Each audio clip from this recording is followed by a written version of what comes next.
Hey, what's up, guys? Houston here. So I'm out with the family and see the marina down there. This is the golf course. You got some trails. So, I don't play golf, but I'm always staying on someplace with a lot of golf courses. There's some pretty nice boats over there, down up in there. You can see them. Some pretty nice boats over there. But I want to tell you guys something. Guys, I talk to a lot of people that are 50, 60 years old.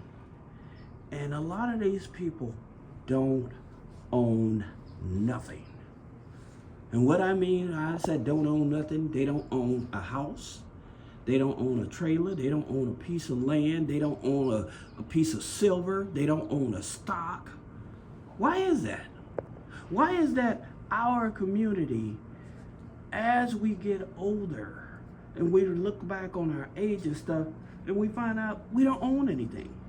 You know, they may have a higher education. Yeah, they went to college, and they may be expecting a pension, and they're depending on Social Security, right?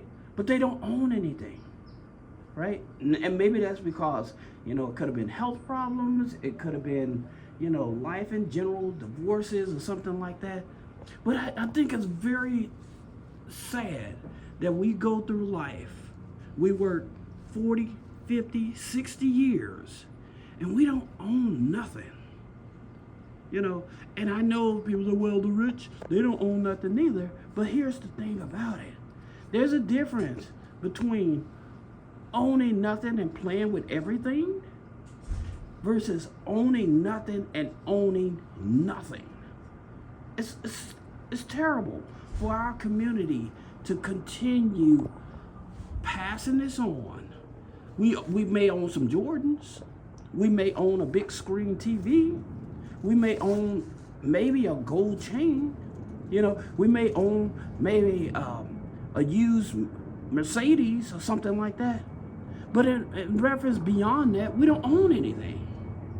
And that's sad. And like I said, I talk to a lot of people, and it, especially, like I'm 50 now. And so when I'm talking to these people and I'm listening to these people, I'm like, how in the world do you go through life? And here's the thing about it. Like I said, these are people, excuse me, let this plane go over.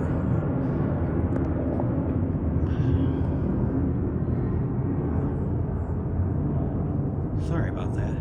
Let the plane go over. But these are people that have higher education. Some of them have their PhDs, their master's degrees. They may even have an MBA. But they still end up not owning anything. And they're trying to realize and figure it out. And the thing about it, I don't care if you're just getting a pension. You need to figure out a way to generate some other type of income. That's one thing that my mentor, that sounds like a jet going over. That's one thing that my mentor always told me. He said, I don't care if you work a good paying job, but you better have an extra income coming in from somewhere. And he said, if you want to be a millionaire, you better have between 5 to 7 different incomes coming in. He said, that's how you become a millionaire, not just with one income. And we have been programmed to think that by going to school, getting an education, getting a good job, and that's it, and finally getting a home or whatever. But then when that job goes away, your income goes away. So you have nothing to prepare yourself for, right? And then you're sitting there waiting on Social Security, and with this new administration, guess what they're talking about doing? Cutting Social Security. So you're dependent on something that more likely won't be as much as you thought it was going to be, right? And some of these companies that you retire, oh, I got a pension or whatever. Well, guess what? A lot of these companies' pensions are going bankrupt because a lot of the people that's managing those pensions, they have no idea of how to manage your money.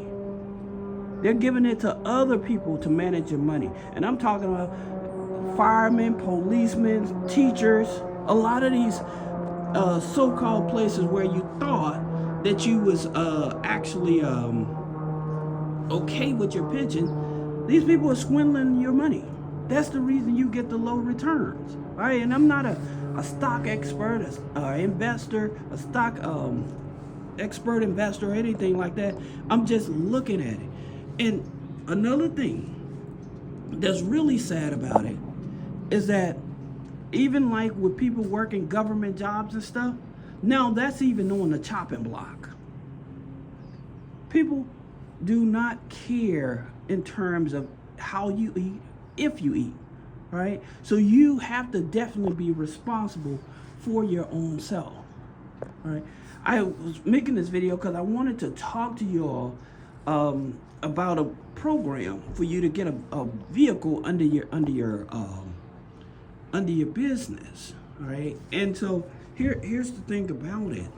Many people just looking at gas vehicles or whatever, but I really think this probably is going to be your best opportunity now to get funding or get the incentives to get an EV. And here's the reason why.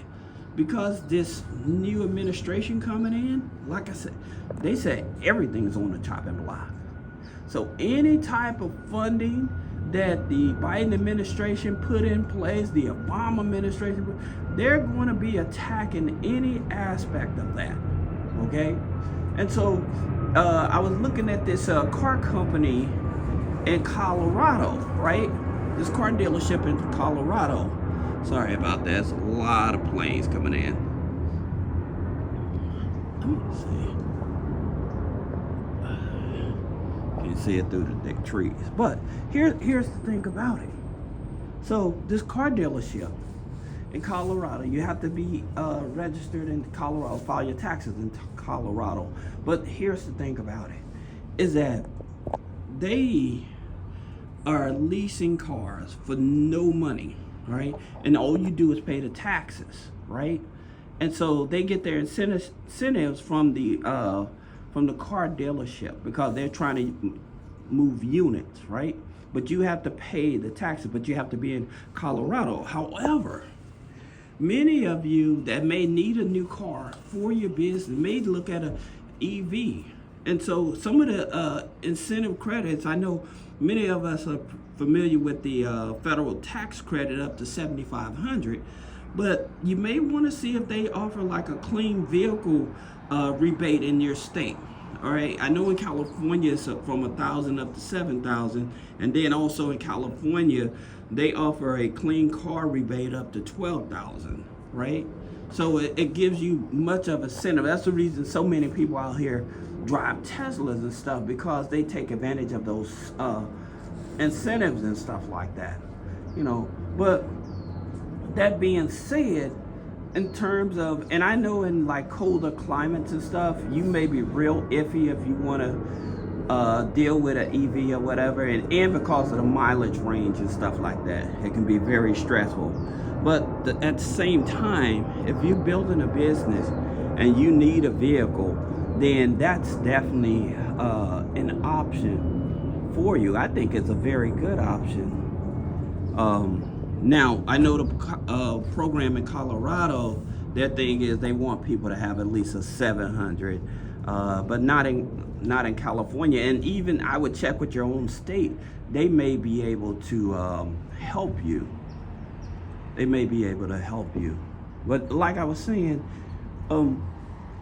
people, it's sad that we don't own anything. And I know that things are getting more expensive, food's expensive and stuff. That's the reason I tell people when I started this journey, I said things that you want to have that are most important, buy your deep freezer, because you don't know what's going on with this administration. Buy your deep freezer and fill it up with food. Get you an extra pantry, fill it up with food. Again, because you don't know what's going to happen with this administration. The back and forth and stuff like that, a lot of these countries, this guy is talking crazy to or whatever, not, or even realizing that we depend on these other countries for a lot of our imports that make life easier for us, because those products may not be the best quality of products, but at the same time it may be a cost effective product for us or whatever.